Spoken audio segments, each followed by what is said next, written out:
Agora vamos falar sobre os princípios fundamentais do calvinismo. João Calvino, que viveu também no século XVI, foi teólogo, advogado e líder eclesiástico.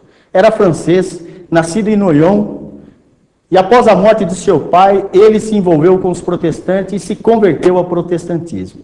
A principal parte da sua vida se desenvolveu em Genebra, onde estabelece uma verdadeira teocracia, sem contudo deixar de haver certos motivos para controvérsia sobre seus métodos de governo, incluindo dentre elas a controvérsia entre o calvinista e os arminianos, sobre a predestinação e o livre-arbítrio.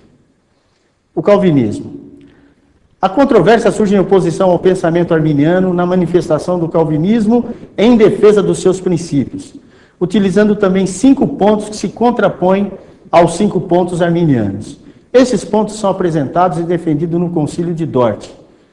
A oposição calvinista tem como finalidade impedir o avanço do arminianismo, que, na opinião de Justo Gonzalez, não só era indesejável teologicamente, mas também politicamente, pelo fato de não se opor à implantação do sistema mercantil que se restabelecia através de relacionamentos comerciais com a Espanha, que o puritanismo calvinista via como prejudicial e contrário aos seus planos naquele momento, prevendo nessa relação política e comercial o perigo da corrupção para a igreja holandesa.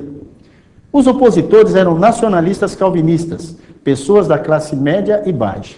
A oligarquia era composta do grupo dos arminianos, que viam a introdução do sistema de comércio com bons olhos e interesses. Esses são outros fatos que também influenciaram os calvinistas a proporem e defenderem seus 5 pontos e, consequentemente, iniciarem uma perseguição contra os arminianos, que resultou na derrota momentânea do arminianismo. Esses pontos são os seguintes. Primeiro, a raça humana é totalmente depravada. O homem herdou a culpa do pecado de Adão e nada pode fazer para a sua salvação. O homem natural não pode nem sequer apreciar as coisas de Deus, menos ainda salvar-se. Ele é cego, surdo, mudo, impotente, leproso espiritual, morto em seu pecado, insensível à graça comum. Se Deus não tomar a iniciativa, influindo-lhe fé salvadora e fazendo-o ressuscitar espiritualmente, o homem natural continuará morto eternamente. Segundo ponto, a eleição é incondicional e independente do mérito humano ou da presciência de Deus. A eleição é fundamentada na soberania da vontade de Deus. Ele elege alguns para a salvação em Cristo, reprovando os demais. Deus não tem obrigação de salvar ninguém, nem homens, nem anjos decaídos. Resolveu soberanamente salvar alguns homens, reprovando os demais, e torná-los filhos adotivos quando eram ainda filhos das trevas. Teve misericórdia de algumas criaturas e deixou as demais, inclusive os demônios, entregue às suas próprias paixões pecaminosas. A salvação é efetuada totalmente por Deus. A fé, como a salvação, é dom de Deus ao homem, não do homem a Deus. Terceiro, a expiação é limitada. A obra de Cristo na cruz é restringida aos eleitos para a salvação. Segundo Agostinho, a graça de Deus é suficiente para todos, eficiente para os eleitos. Cristo foi sacrificado para redimir seu povo, não para tentar redimi-lo. Ele abriu a porta da salvação para todos, porém, só os eleitos querem entrar e efetivamente entram. Quarto ponto, a graça é irresistível. Embora os homens possam resistir à graça de Deus, ela é todavia infalível. Acaba convencendo o pecador de seu estado depravado, convertendo-o, dando-lhe nova vida e santificando-o. O Espírito Santo realiza isto sem coação. É como um rapaz que acaba ganhando o amor de sua eleita, e ela acaba casando-se com ele, livremente.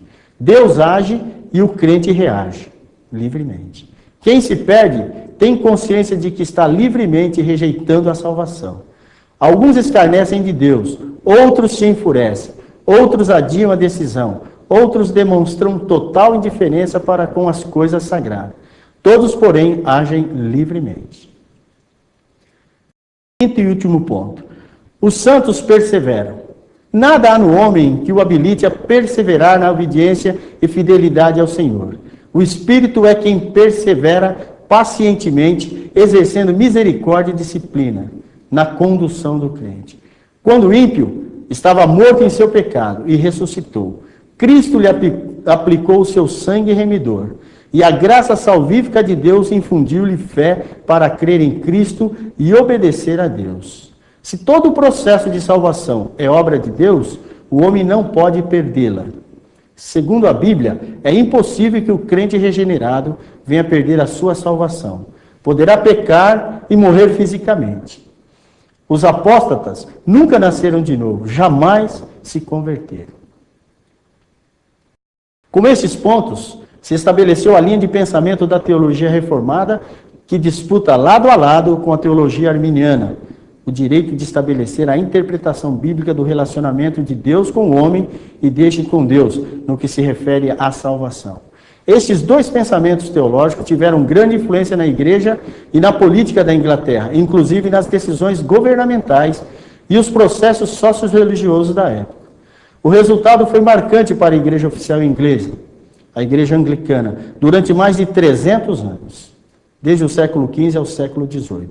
John Wesley foi grandemente afetado pelos mesmos, já que nasceu e foi criado num lar cristão e foi educado para ser um sacerdote anglicano.